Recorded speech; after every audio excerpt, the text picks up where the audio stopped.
Hey nerds, today we're speeding into action with our review of Sonic the Hedgehog 3. Does this third entry continue the streak of success for everyone's favorite blue hedgehog? Let's find out, starting now. Welcome back to the Nerd So Show. I'm Nathan. And I'm David. As always, if you want to jump ahead of the intro to our analysis or rating, see the chapter links below. We're here to talk about the latest entry in the Sonic franchise. If you're a fan of the games or just looking for a good family adventure, this is the one you don't want to miss. This film is directed by Jeff Fowler and has a runtime of 1 hour and 49 minutes. It's rated PG and it's playing in Dolby Atmos and IMAX on December 20th. Let's dive in. The spoiler-free logline for this film is Sonic, Knuckles, and Tails reunite against a powerful new adversary, Shadow, a mysterious villain with powers unlike anything they've faced before. Outmatched, Team Sonic must seek out an unlikely alliance. Sonic the Hedgehog 3 is directed by Jeff Fowler, who also helmed the first two films in the series. Fowler's ability to blend action, humor, and heartfelt moments is a hallmark of his work. The screenplay was written by Pat Casey and Josh Miller, who were also in the creative forces from the first two movies. They're joined by John Willington, known for his work on the Lego Batman movie. Together,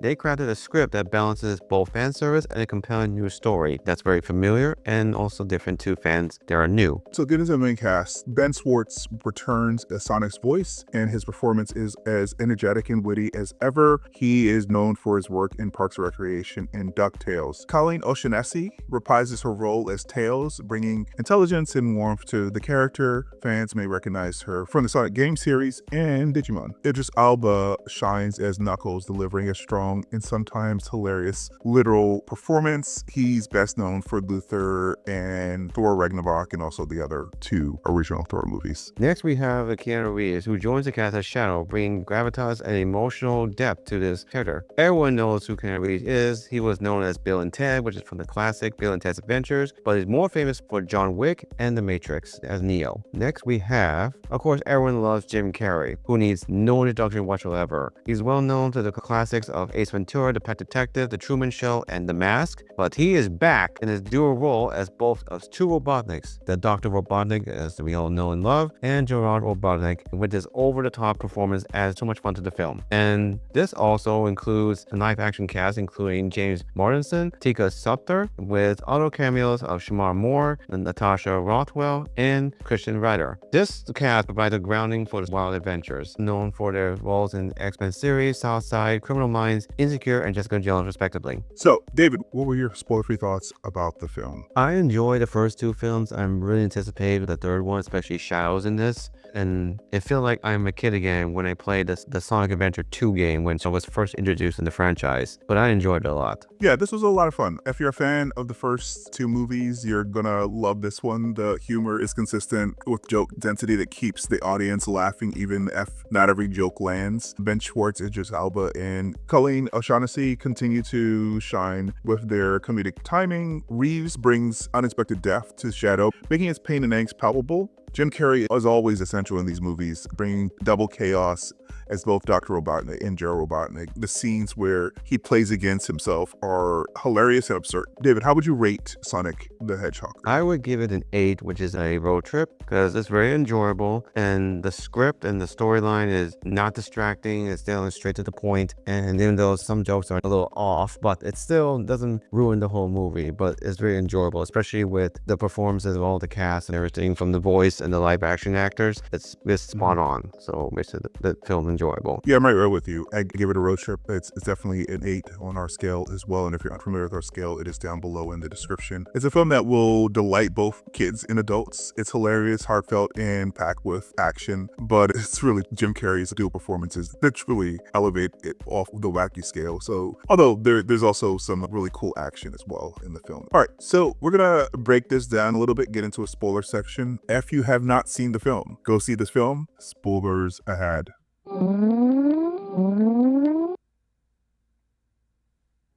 All right, So this movie starts with a bang as Shadow escapes from a secret gun facility. Joe Robotnik's hacking creates total mayhem. So David, how did you feel about the opening scenes of this film? I say that's a great way to introduce Shadow and not to make it and get straight to the point of the story and everything. Start dragging on and making it so mysterious and everything. Let's get straight to the point because he was revealed in the second movie in the mid-credit scene. So this is a perfect way to transition from the second movie to this one. So especially fully introduce what he does and everything. Even though a lot of people that are familiar with the franchise know what he's like already, but for those who are new to the franchise, get a real feel right away. Yeah, I love it as well.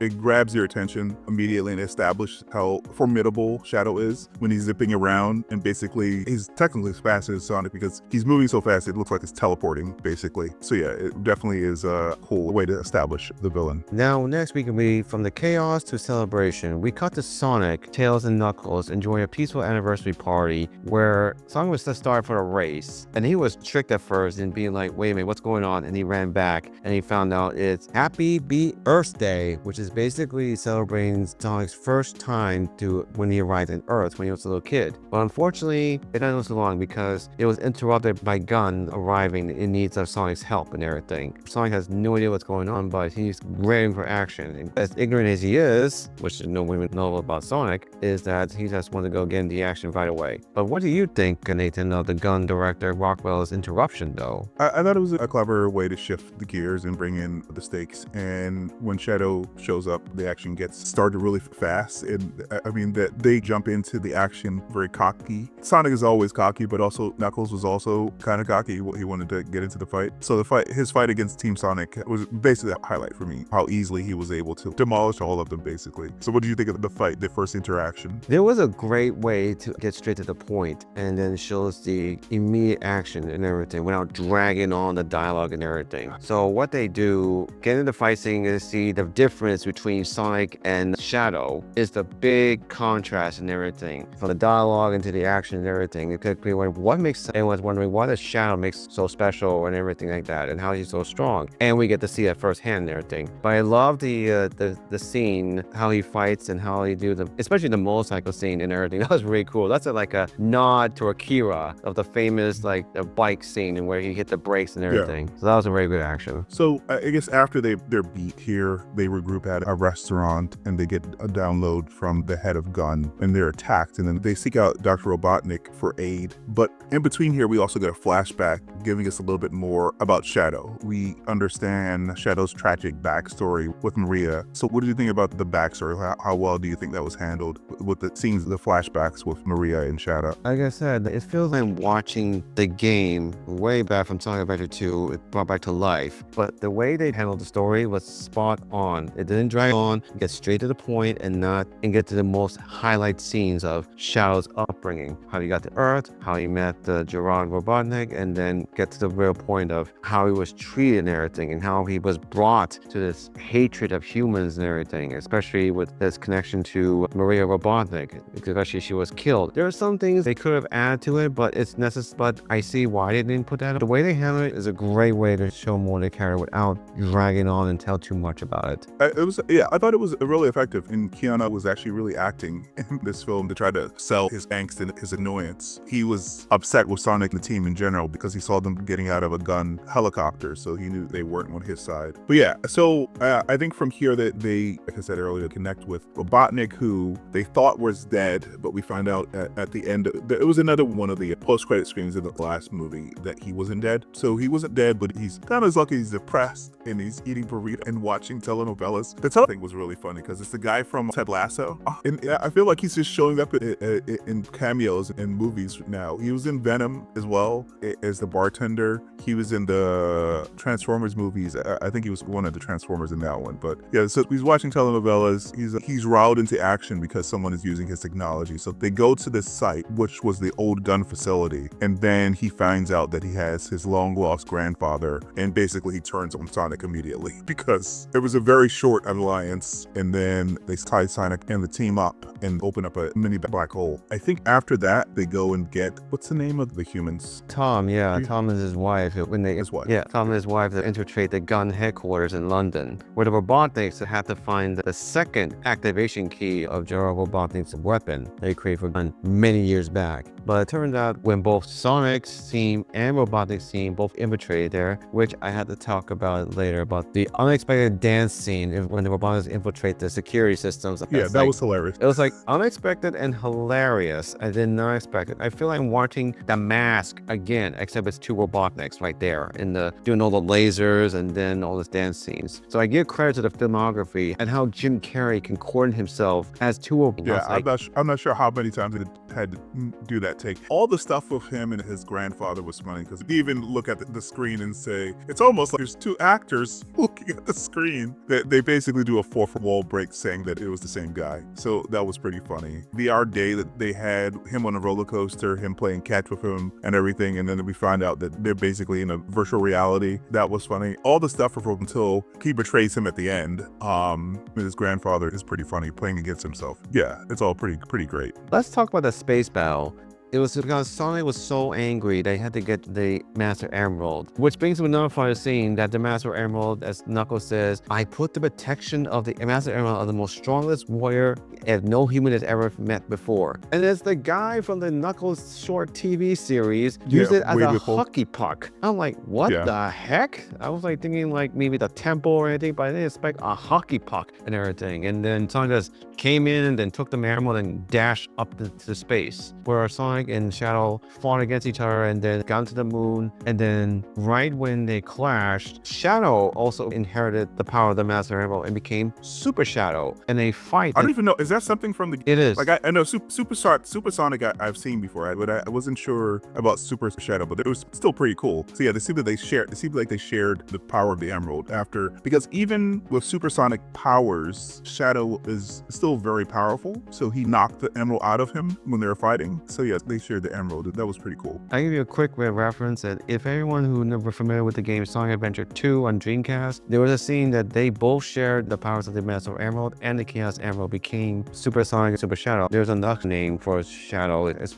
supposed to be called Hyper Shadow and everything, but it's the same thing. But they both share the same powers of the Master Emerald and the Chaos Emeralds. So, but the whole thing, it was really awesome and everything. But what's more great about it is that when the dialogue between the two, when Shadow finally able to let go and accept the fact that it happened, and now he realizes his faults, and when they teamed up and then became Super Sonic, Super Shadow, and they dashed towards the space station. What's even more impressive, when they played the iconic music from the game that a lot of people are very familiar with. Everyone, when I watched the movie, the whole theater was screaming because they were familiar with the music, and I was like, yes, that's the music I want to hear. And what makes it more fun and because it's something familiar that makes everyone hyped up about it than the whole battle is. So it was an intense showdown there, I think. And it's also like more intense about Jim Carrey fighting himself with. Yes, that was pretty funny too. Yeah,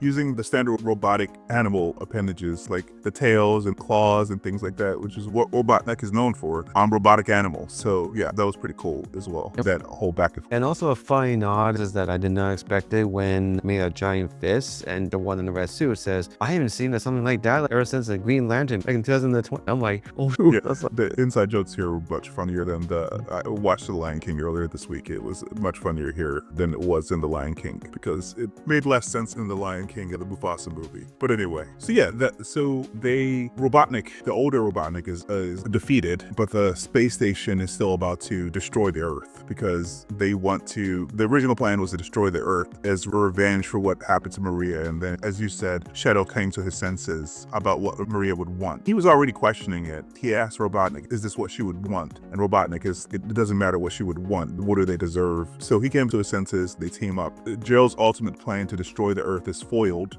but there's a cost. Shadow and Robotnik are seemingly killed. They also cut off the bottom of the moon, which I don't know if they go back and they address. I saw the mid-credit scene, but I didn't see that. Apparently there's a scene at the very end that I did not see. So what did you think at the very end, the resolution here? The Team Sonic got out. So Sonic also had to reconcile with Team Sonic, because he abandoned them to go his own way, get the Emerald, because they already established earlier in the movie that he wasn't going to use the Emerald, and he decided to. So they reconcile, they get him out, but Shadow and Robotnik are left on the space station to try to get it away from Earth. So what do you think of that ending there? I'd say it's a kind of a of a letdown and everything. But back in the game, this happened in the anime series as well, that Sonic seemingly died, but we're not sure yet though. But Shadow or Sonic? Shadow, and then Yep. but did Sonic escape and everything? But it's a nice way of knowing about his fault as well and everything, because when it realizes how does he fight Shadow, he realizes his own fault because he wants to rush into the battle and everything without realizing the consequences of his actions, because all he cared about is revenge because of what happened to Tom. But now he realizes that this is not what Tom would want, and this is not what he would want to be. Hence that he apologizes to Tails and Knuckles for his actions, that even though Knuckles has some reservations what Sonic did, they forgave him anyway because he did the right thing at the end. But at the end though, they celebrate again, even though they also acknowledge of Shadow's sacrifice. And that's it. Yeah, and then we get a mid-credit scene with a robotic Sonic. It's called Metal Sonic. Metal Sonic. Metal, he's attacked by more than one Metal Sonic, it looked like. And also we see Amy Rose in the mid-credit scene with her hammer. That's setting up a fourth movie. I guess this is not a trilogy. They're gonna keep going. And I didn't catch this because I didn't expect them to have an end credit scene, but apparently there was an end credit scene because I looked this up online. Shadow was not dead. Oh, I didn't Apparently see that. Apparently he was floating in space. So at the very end of the credits, Shadow isn't dead. So I guess Keanu might be coming back also. So yeah, it's the movie's just, it's fun. So what did you think? Do you have any final thoughts about the movie before we close up? When I first came to watch the movie, I had low expectations because I don't know what to expect, because I have a gut feeling I'll be probably watching a live action version of the Sonic Adventure 2 game. Of course, it's going to be changed up a little bit because it's connecting to the previous two movies, but it's well done and I enjoyed it a lot. I feel like I relived the game again and everything, but the dialogue's a lot better than the game, I'll tell you the truth. And Keanu Reeves, even though I was surprised that he accepted this kind of role, but the way he did it, he killed it. I feel like I'm watching John Wick as a hedgehog, basically, which made it so good. The whole cast is so great and everything. The dialogue and the script was well done and everything to make it more fun. It does both fan service and also has a good storyline. Also, they left it as a good nod and a little hint of what Sonic 4 is going to be like, which I have a feeling I know which storyline they might go with, but I'm not sure, but who knows? And we don't know what other characters besides Amy Rose that might come in. Yeah, I'm looking, they've made 3 good movies. They're not like the best movies ever, but they're like solid movies and they're fun. So this movie is a win for Sonic fans. More about the games than I did because I stopped after the Dreamcast. So it's a solid entry in the franchise. I can't wait to see where they take the story next. So that is what we think, but we want to know your thoughts. Did Sonic 3 live up to the hype? Let us know in the comments below. And if you enjoyed this review, don't forget to like and share. It really helps the channel grow. And subscribe for a more in-depth analysis of film and TV. Thanks for watching, and we will see you in the next one. Bye.